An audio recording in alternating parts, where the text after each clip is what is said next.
Let's solve this. MSTE naman tayo. Spherical trigonometry problem. Specifically, terrestrial sphere. So, ito. So, yung pagka-geodesic yung shape ng Earth natin. Okay, so a ship on a certain day is at latitude 20 degrees north and longitude 140 degrees east. So after sailing for 150 hours at a uniform speed along a great circle route, so it reaches a point at latitude 10 degrees south and longitude 170 degrees east. So if the radius of the Earth is 3959 miles, so find the speed in miles per hour. So ayan, so ito, may nilagay na akong figure para di na mahirapan mag-draw. So kapag ganito kasing terrestrial sphere, so yan yung application ng spherical trigonometry. Okay, so gawa tayo ng center nito. Okay. Gawa tayo ng center niyan. Center nitong sphere na to. Pwede bang ganyan? Nasa gitna. Sige. Ayan. So, ayan yung center ng sphere. So, kung idadrop ko to, magdadrop ako dito pababa. Ayan. So, ayan yung center ng sphere. Say. Ayan yung center ng sphere. This one. Maliit masyado. No? Tatloy natin. Okay. Ayan. So, kapag ganyan, eto 90 degrees to. Diba? So, this is 90 degrees. So, ayan. So, yung equator, nag-start 0 degrees, tapos aangat siya, ilan ba to? 1, 2, 3, 4. So, 30. Tama ba? So, 30, 45, 60, 90 na ata to. Yeah. Hinati na lang sa apat. So, 30, 45, 60, then 90. So, 30, pag ganyan, kapag ganito yung angle, discuss ko na lang din yan. 30 degrees yan. So, pag dito naman, that's 45, kalahati. Then, pag dito na banda, 60. Okay, then pag dun na, syempre, right triangle na siya, 90. So, ayan, ganun siya, magbe-behave. So, again, a ship on a certain day is at latitude 20 degrees north. So, pag 20 degrees north, so, pandang, before siya nito, 30 degrees to eh. So, ang latitude, yan yung di ba? Yan yung along the parallel sa equator natin. So, ang equator, 0 degree latitude yan. So, ayun. So, 20 degrees, so angat ng 20. So, siguro dito banda yan. Kasi, mas mababa siya kaysa 30 eh. So, sige, nandito. Nilet ko na lang na dyan kasi, ang dyan is, dapat, meron ka talaga, ang datum mo is yung primary dyan, which is yung 0 degree na longitude naman. So, ayun, longitude 140 degrees. Pero mapapansin mo ang susunod is 170 degrees. So, para mapaglapit ko lang sila, okay, so for the sake of representation lang, mapakita mo na nasa iisang hemisphere lang sila. Nasa isang nga lang ba? Oh, 30 degrees lang yan eh. So, nasa isang hemisphere lang din naman yan sila. 140 minus 170 minus 140, that's 30. Kaya yun lang yung difference nila. So, this one is, sabihin natin nandito yung primary dyan. So, pag ganyan, that is 140 degrees east to the right eh. So, ayan, 140 degrees to the right. So, ayan yun. Diyan located yung natin. 140 tapos ito yung 20. Ayan. So, ganyan siya. Okay, so after sailing for 150 hours, okay, note natin. At a uniform speed along a great circle route. Okay, so nagta-travel daw siya. Pag ganyan, pababa. May sinabi ba? Paano ko nasabing bababa? Kasi yung sunod is until it reaches a point at latitude 10 degrees south. So, baba siya ng 10 degrees dito. Then, 10, 20, 30. So, ito na, 10, 20, 30. So, dito, banda. Diba? So, ayan, no. Pagka-cross mo yan, so magiging hitsura. Ayan. So, ito yung 10 degrees. Tapos, syempre, Eto, magmi-meet sila dito, so makaka-form ka ng triangle, di ba? Spherical triangle yan. So this one, hanggang dito, 90 yan. Kasi right triangle yan, di ba? Yung sabi ko. Right triangle to, 0 degree ng latitude. Tapos dito sa North Pole, so 90 degrees yun. Bale. Ayan, tapos ito, kung nag-start ka, assume andito yung ano nga, sabi ko nga, andito yung prime meridian. Ilet natin na nandyan yung prime meridian banda. Hindi ko maback. Out sa nawala.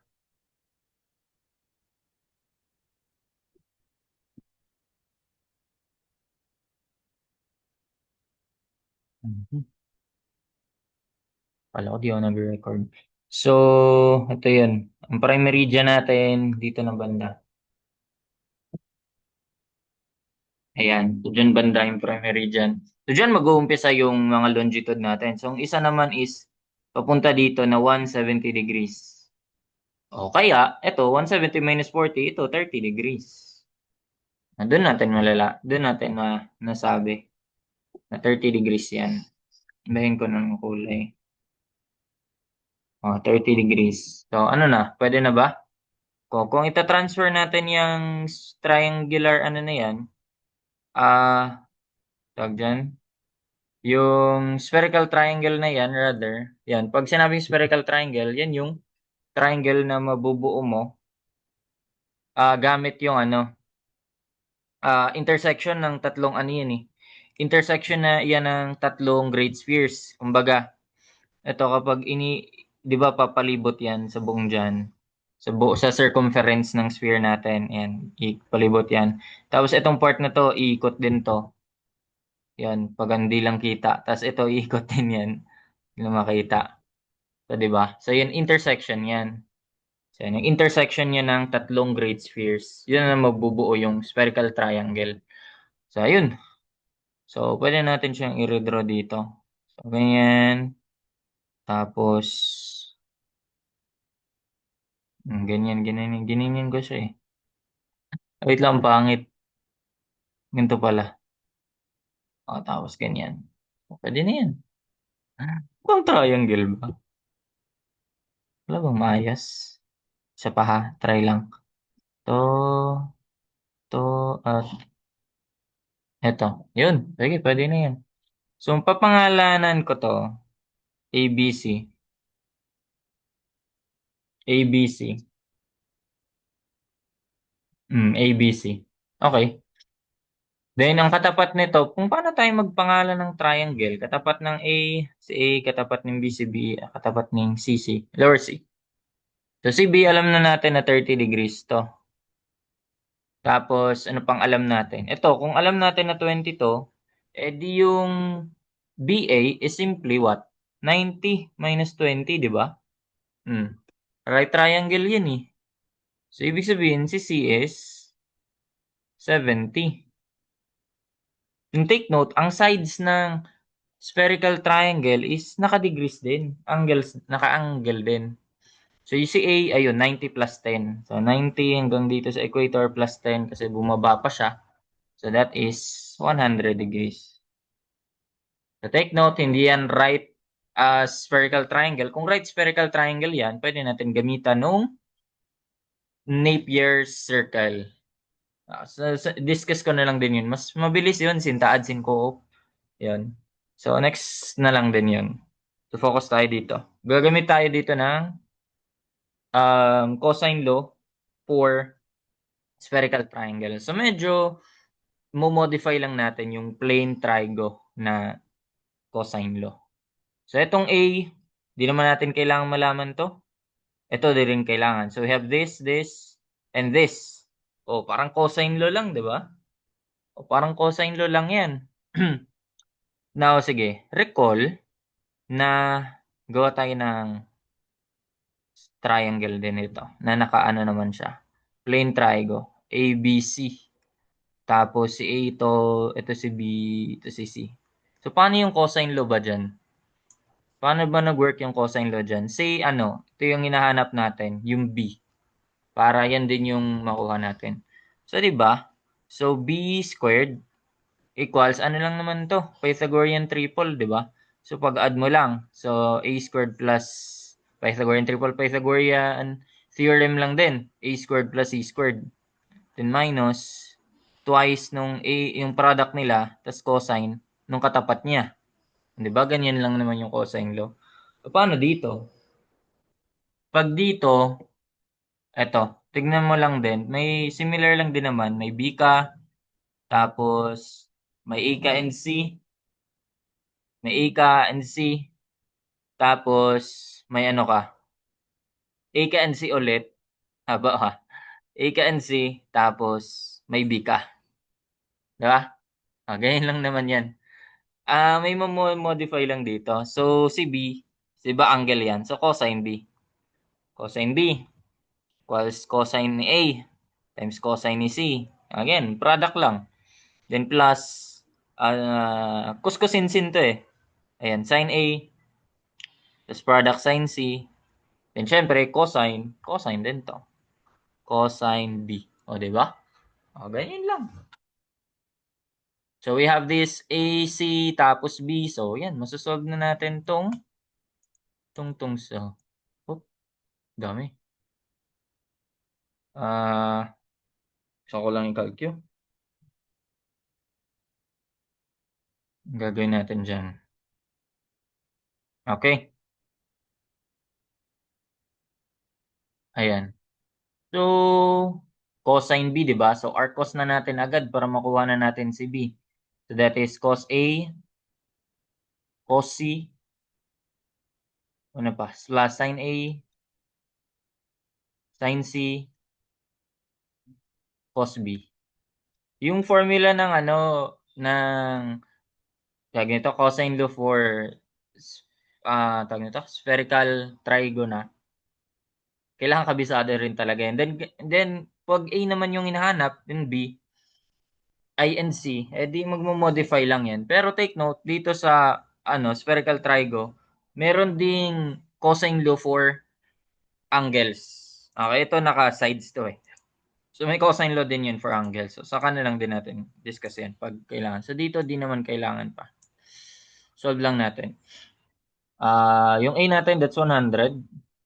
Yung C natin, that's 70. And yung B natin, that's 30. Tama ba? So that is, ayusin natin, a degree minute seconds natin. So ayan. So yung B natin is what? 42 degrees. 42 degrees, 5 minutes. Yung isa? 39.31 seconds. Ayan, 39.31. So store natin to sa, syempre, saan pa ba? Huwag na sabi kasi may B na pala doon. Siguro D, distance eh. Sa D na lang. Store natin sa D. So ayan na, we have that na. So, anong gagawin natin dyan? So, kung gagawa ka ng dyan, di ba magiging arc yan? Pag connect mo yan sa center, di ba magiging arc to? Ano ba yung formula ng arc ng circle? Di ba? So, arc is just radius times theta na naka-radians. Tama? R theta rad lang yan. So, yung S dyan, ayan yung D. Ayan yung B. Pero dapat naka-distance. So, ito yung naka-store sa D.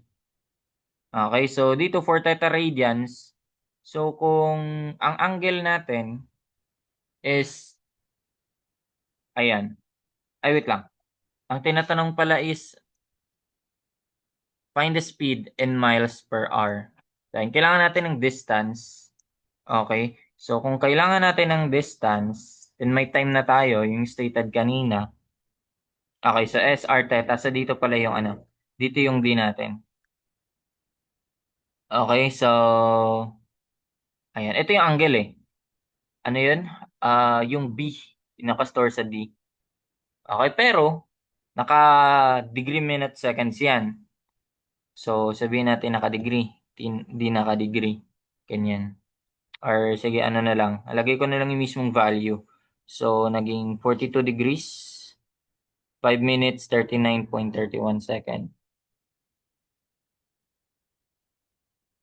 Ayan. So, anong gagawin natin dyan? Degree yan. So, kailangan mo multiply natin yan ng what? Pi over 180 para maging radians, di ba? Kasi 180 degrees, ito mga cancel.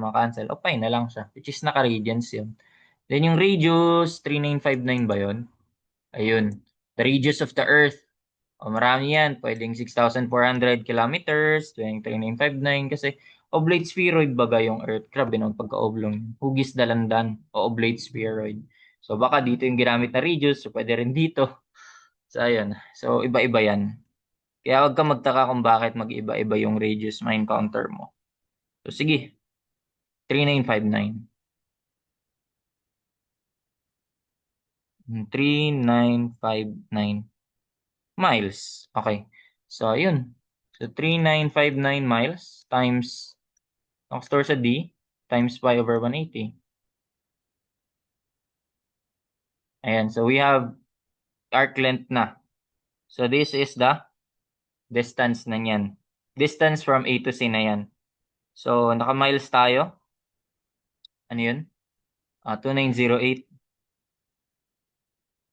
Ito na yung distance. 2908.61 miles. Now, take note, anong klaseng miles to? This is what we call statute miles. Okay, dalawa kasing klase ng miles. Ang statute miles, ayan yung alam natin na 5,280 feet. Okay, so ito na lang tandaan mo. 5 tomato, 5280. Narinig ko lang din, 5 tomato, 5280. Di ba? So, tandaan mo na lang, there's 5280 feet in 1 mile. Nabasa ko lang din yun. Tapos yan, narinig ko pala. Tapos yan, naalala. Madaling maalala. Then, yung isa, yung gamit na gamit natin, lalo na for, ano ba? Yan, pag navigation, is yung nautical miles. Ano naman yun? Gamit na gamit to sa, yun, mga nautical. Yan yung mga nautical dyan, engineering. Yung sa, pag magano ka, magsisail ka, nautical miles ang gamit. Kasi, yan yung nagde-define sa 1 minute. 1 minute nung, ano natin, nung arc nung Earth. So, 1 minute. 1 nautical mile yan. Ala, buti ko mabura. Wait, naglulo ko. Ala, wait. Lolo ko. Ayun, ayun. Nawala na signal. So, 1 minute yan. 1 minute nung arc nung Earth. So, ano naman yan? Ayan naman yung, ano lang nito, plus mo lang to ng 800. O, ilan yun? Ayan, 800 yung difference niyan. 5,280 plus 800. 6,080? Ayun. So, 6,080 feet naman yan. Ayun. Yan yung nautical miles na kailangan, na gamit na gamit. So, ito, statute miles yan. So, hinahanap is yung velocity, di ba? Tama? Speed in miles per hour. So, we have given the time sailing for 150 hours.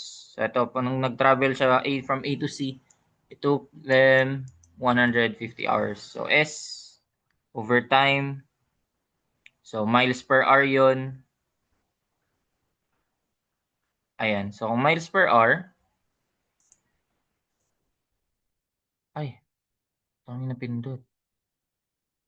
Ayan. So, we have, ayan, 2,080. Ay, 2,908. Divide ko na lang yun by 150. Ayan, miles per hour na yan. 19 point what? 19.39 or 4 nautical miles per hour. Yan yung knots na tinutukoy. Oh, yan yung knots na rin ata. Yung knots, yun yung gamit. Nautical miles per hour, di ba? Ay, wait lang. Ano ba yan? Ano pala, statute miles pangalan pala yan. Okay, okay, my bad, my bad. So, statute miles pa lang yan. So, miles per hour lang yan. Or MPH. Ganun nga lang pala siya sinusulat. Miles per hour. Or makita mo miles per hour.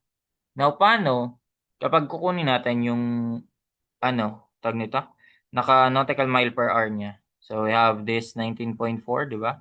So, miles per hour.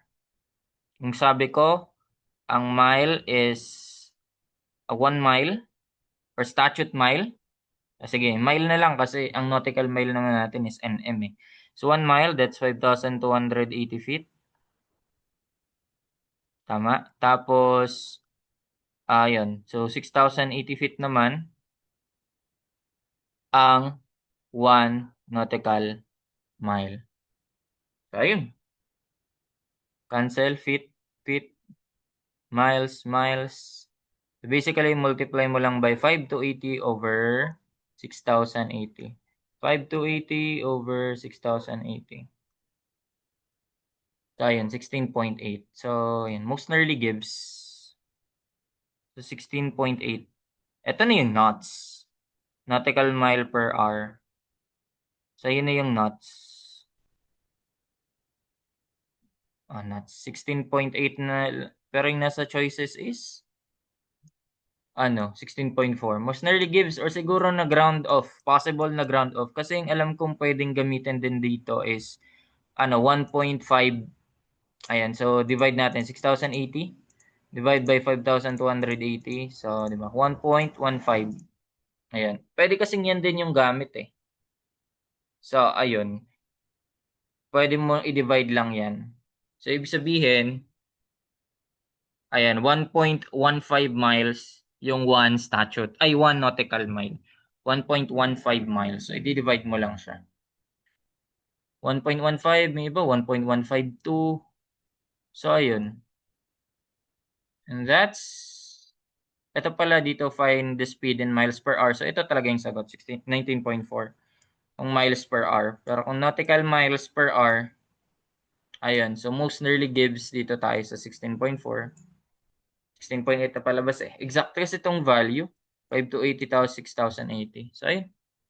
That's it. See you on our next